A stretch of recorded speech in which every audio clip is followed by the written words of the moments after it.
Hey everyone, I'm Danielle Byington, and in this video, I'm going to be talking about Sappho as well as one of her poems, Ode to Aphrodite. Now, to start with some basic biographical information, we usually think of Sappho as falling in between Homer and Euripides. That's a good way to remember where she is in the ancient world. So she's at about 630 BCE through 570 BCE. So remember, Homer is around the 8th century BCE, writing about events that if they happened, we approximate things like the Trojan War as having happened around 1200 BCE. And then Euripides, who's writing less than a couple hundred years after Sappho, Euripides is writing around approximately 400 BCE. So I'm going to come back to this bullet point in a second about Lesbos. Sappho's extant writings indicate that she was married and had a daughter.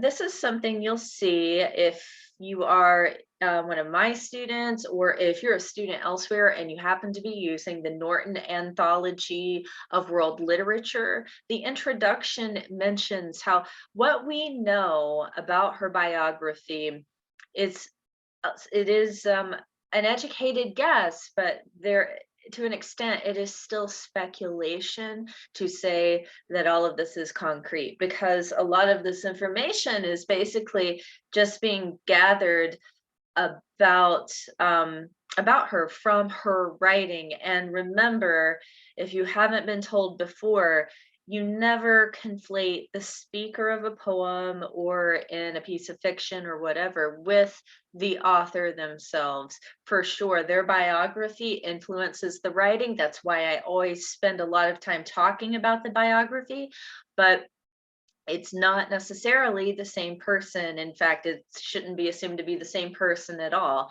Persona poems are a thing. This matter also comes up again when we get to the point about the poem being involving a romantic relationship between two women. She was celebrated in her own time, and we know this from fragments that were not just replications of her work, but talking about her as far away from Lesbos as Egypt. And just to give you an idea of that, I'm also going to go to Google Maps to show you exactly where this is, because I know we don't all have the best geography skills. So let me come all the way out here to Google Maps. I'm going to zoom way out so you know exactly what's going on.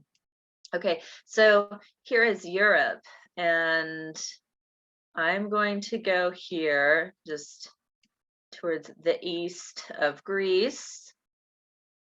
And right here, if you can see where my mouse is hovering, that would have been the island of Lesbos. And when we go into more places in the ancient world throughout this course, and also when you are reading about characters like Andromache and Hector in more of Sappho's work, you hear about the city of Troy. If there was a city of Troy, we assume it to have been here and about the northwestern part of Turkey. So she wouldn't have been far from there writing about some of those characters and events and her other poetry. That doesn't come up in Ode to Aphrodite, but just pointing out the relationship of the distance there, which it's not much of a distance, right? So coming back to your PowerPoint. So the poem itself, I have mentioned a couple of times. This poem is often referred to just as Ode to Aphrodite. Now, if you are my student, or again, if you're a student in another course and you are using the Norton Anthology of Western Literature, you will see that the text just refers to it as poem 1, it is marked with just a numeral. Sometimes you might see it in other places listed as the first line. Its title is made from its first line. One reason we can't stick with that indefinitely is because everything we're covering in this European literature course is essentially a translation. So that means the Anne Carson translation that we are using, that first line, that doesn't match the same line of another translation of Ode to Aphrodite, right? So you see how that could become problematic. This is what is arguably the only fully intact poem we have from Sappho. We have fragments at large of her work, but some scholars argue that there are 2 to 3 poems that are whole, but because of the nature of perhaps the language in the end or beginning, there are still arguments, there's still debates as to whether those are fully intact. So Ode to Aphrodite is your one Sappho poem that is fully complete. It's not just a fragment. When I say a fragment, imagine it this way. If you take a piece of paper and you rip it in half, and let's say you had written a story on one side of it. Now we only have half the words of that story. If you're using, again, this Norton Anthology, or you see this in other academic texts as well, you'll see an ellipses, the dot, dot, dot, representing the absence or missing words. So you see some poems by Sappho translated with the dot, dot, dot at the beginning or the end of each line. That's a very good example of it is as if we only have that half of the piece of paper. So let's see, going more into the details of the poem. This speaker is praying to the goddess Aphrodite. We're going to talk about Aphrodite on the next slide. Aphrodite is the goddess of love, not marriage love, but more like carnal love. So she's sort of like the goddess of sex and beauty, more so than the goddess of love, which, if you've ever heard anything about Aphrodite or her Roman name, Venus, you've probably heard her referred to as the goddess of love. Not quite. So the speaker is praying to her, though, hoping that Aphrodite will help mitigate, help relieve this heartache that she has from unrequited love. She's in love with someone who doesn't love her back. So moving on, the structure is a Greek hymn structure, something that's very important about the way this poem begins. It has an invocation. If you are in a class studying Ode to Aphrodite, like mine, like my European literature course, you may be indeed going on to study or have already studied Homer's The Iliad. You have an invocation of the muse there in the beginning. So that invocation is asking for the muses, the like sort of goddesses or nymphs, supernatural figures, however you want to think of them, as a source of inspiration. They somehow control and decide how this inspiration is given out. So you have to be nice to them and pray to them, make offerings to them. You have an invocation. You're summoning them to give you inspiration as a writer, as a poet, as a bard, a singer in this case, because remember, what you're reading wasn't originally meant for being written and read. The poetry of this time would have been sung by a performer, a bard. It's later transcribed, and that's how we have the passing down the oral tradition into a literate tradition. So we have the invocation of the muse. This poem depicts a woman speaker. I said something about this earlier. A woman speaker, because Sappho refers to herself in this specific poem, expressing romantic feelings for another woman. So this is a romantic relationship between two women, which may seem really strange. Maybe that seems unexpected to read from ancient literature. And the thing is that most scholars agree we don't know enough about the situation. Would this have been a common thing on the island of Lesbos? Remember, this is going to be a little more confined to Sappho's community. This isn't like Sappho has a big network, even though she was highly regarded in her time, a huge network like Instagram where she can communicate and followers can find out about her life and how she lives every day. So we don't have answers necessarily to, was Sappho in love personally with a woman? Is this a persona poem? We don't have the concrete answers to that. Again, just like I said earlier, some of this is speculation. However, this is where we get the term lesbian because of this poetry, and it comes from the island of Lesbos. So one influences the other. That is the etymology of the term lesbian. It starts being used in about the 19th century.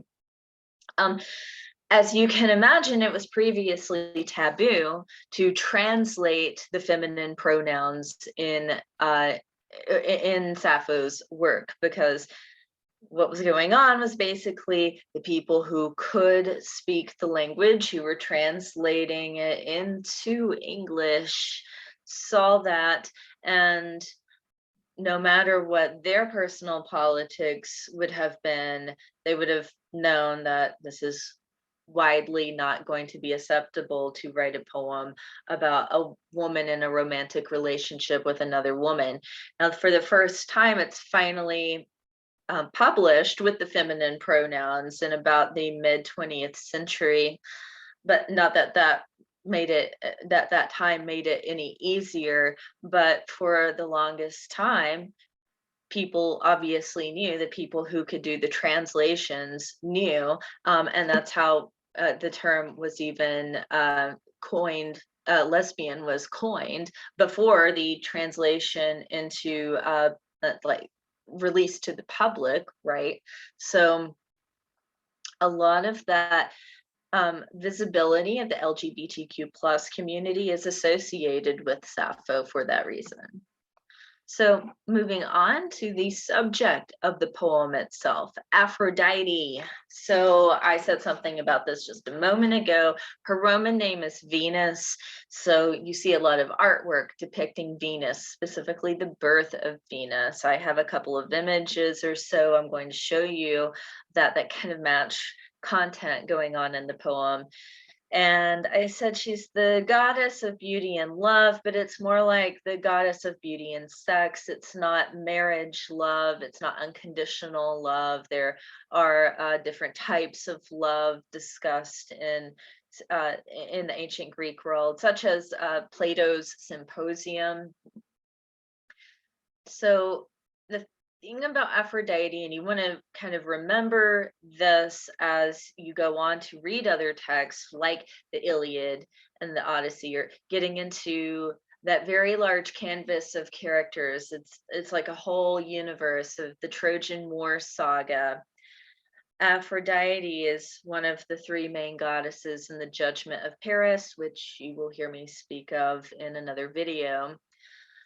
Aphrodite is one of the oldest goddesses, not just from the Greek depictions I have here on your slide, that we believe we have variations of this Venus-like or Aphrodite-like deity going as far back as 30,000 BCE. If you ever look up or have seen the images of the Venus of Willendorf, it's a sort of amulet, kind of like a little statue of a very large woman with very large breasts and very large hips and a large stomach. It was meant not to represent sexuality, but meant to represent fertility, which was obviously something very important in the ancient world with these much smaller communities and a higher likelihood of death in childhood, infant mortality, and just generally a shorter lifespan.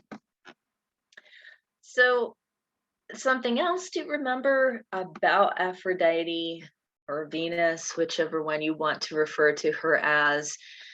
So the speaker is going to make offerings to her in the poem, playing to her to help. So when you read all of the other work in European literature in this course, or if you were taking a world literature course, anything involving Aphrodite, it doesn't always work out well. If she causes someone to fall in love with someone else, it usually ends in tragedy.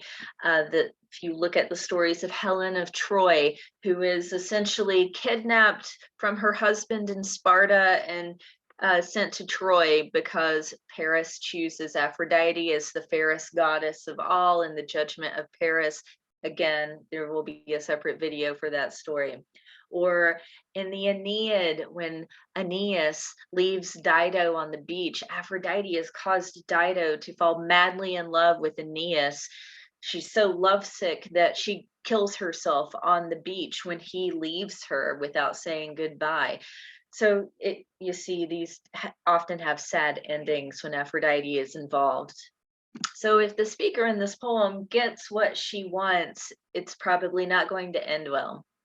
Now, for copyright reasons, I cannot put your specific translation from European literature, the Anne Carson translation, on the screen.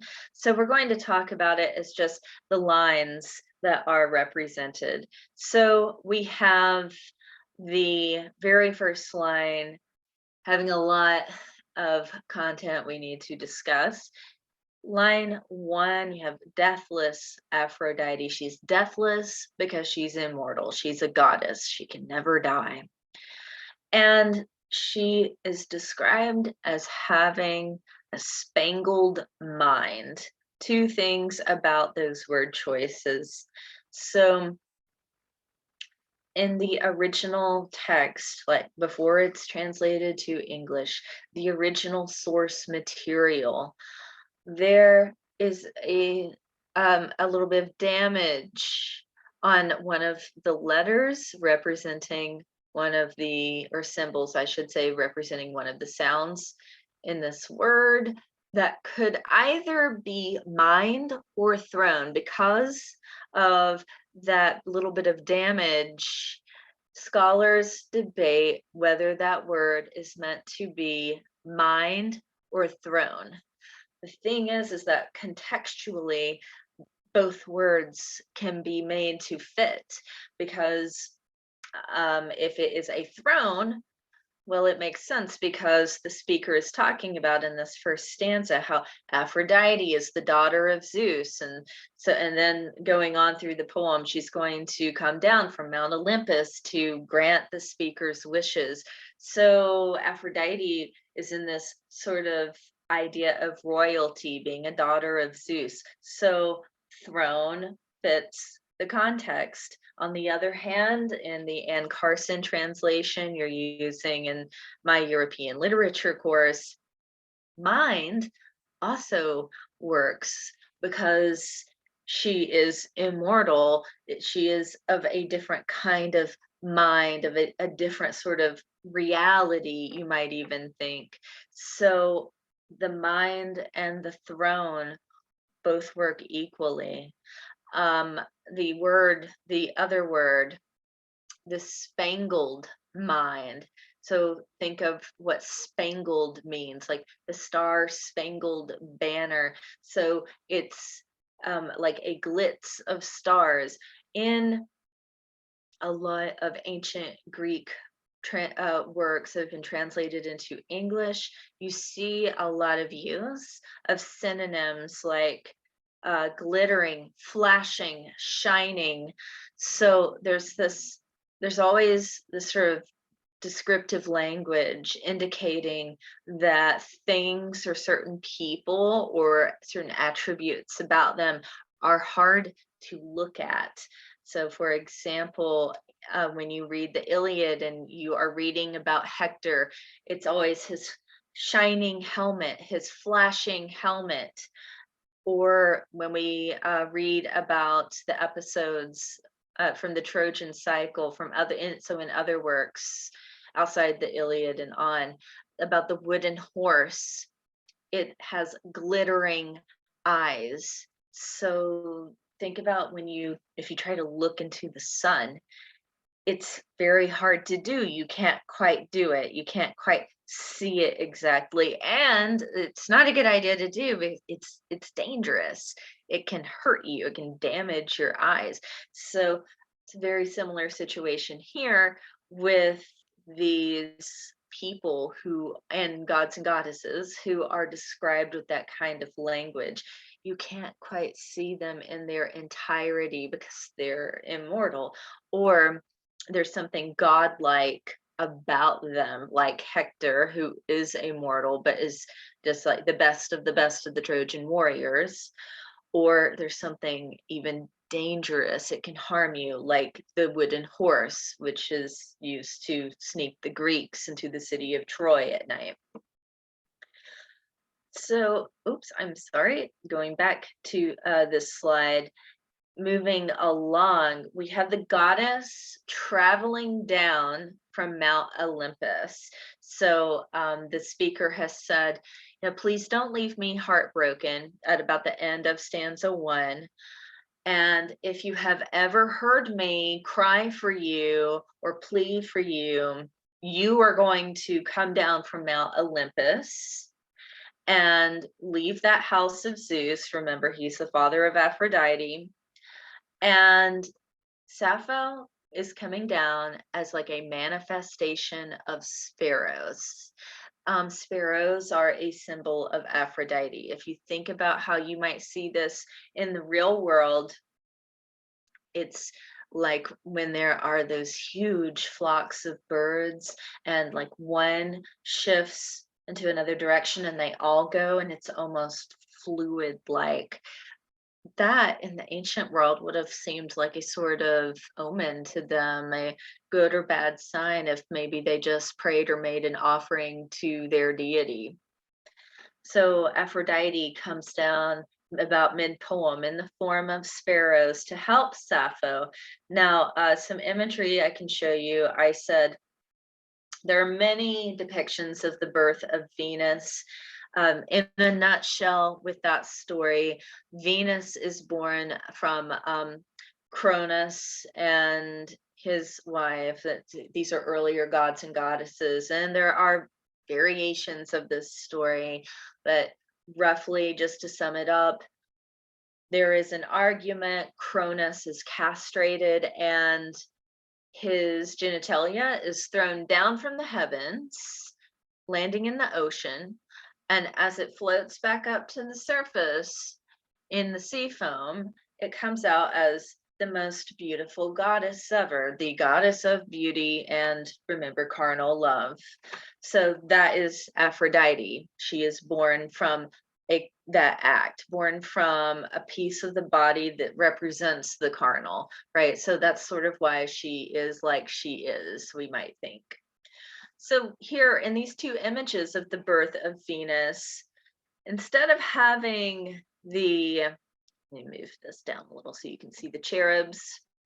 Instead of having the sparrows, the flock of sparrows representing Aphrodite, as mythology becomes a little more and more watered down as Christianity spreads through the west of Europe much later on, we have the sparrows now being represented as cherubs in both of these paintings. And another point to make here is how alabaster white she is made to look in artwork. That's very anglicized as time goes on. when originally these gods and goddesses were from a place basically in the Middle East. And even when we're talking about how far back, how ancient Aphrodite in fact is, remember going as far back as 30,000 BCE, like predating this Greek mythology stuff we're talking about, all of that extends down into Africa as well. So moving on with the poem, with the rest of the poem. So this is where the goddess actually uses Sappho's name. So this is where it can get a little confusing of like, well, why am I supposed to not assume this is Sappho? Well, you know, you could just look at it as maybe it's meant to be lighthearted. On That's one kind of view scholars have. Another view that scholars have, which is these are both mentioned in the Norton textbook, is that this is meant to be, in fact, a serious religious experience. And maybe Aphrodite, being a little bit fickle, this is how she talks to Sappho. But the point is that you should realize from these next few lines is that Aphrodite is used to doing this sort of thing for Sappho. This is like if you've ever known someone, I think everyone has, someone who is dating someone new every week. Sappho is painted in this way in this poem because Aphrodite basically says, "What now, Sappho? And now what, Sappho? And who is it now, Sappho?" But she doesn't say she's not going to help Sappho. It's just that Aphrodite kind of sees it for what it is. So in the end here, Aphrodite says she will help change this person's mind. In this translation, it says like if this person that you're interested in, that you're in quote unquote love with, if they run away, well, they're going to run to you now. If they refuse to talk to you, to communicate to you, they're going to talk to you nonstop now. If like, so think of this in our world. If you text them and they don't text you back, now they're never going to stop texting you. But, you know, think of it, the reality of what's going on here. Is this a fair thing to do to someone? No, obviously not. But it's going to be carried out as we learn in the end. And Sappho says she wants the goddess to be her, and we have different translations of how this ends. Sappho will be, Aphrodite will be Sappho's ally, or she will be her friend. So this is like the expression, someone is the right-hand man, the accomplice, the accessory, like Aphrodite is going to help Sappho get what she wants, basically. And in that on this last slide, when you have a couple of times in this poem the mentioning of, and you see this worded a little differently, but the same thing in other translations as well, the immortality of Aphrodite is referred to as being in her face, her deathless face, in her deathless smile. And you do always kind of have that smirk. You almost even have it in these two, which aren't even necessarily about that topic.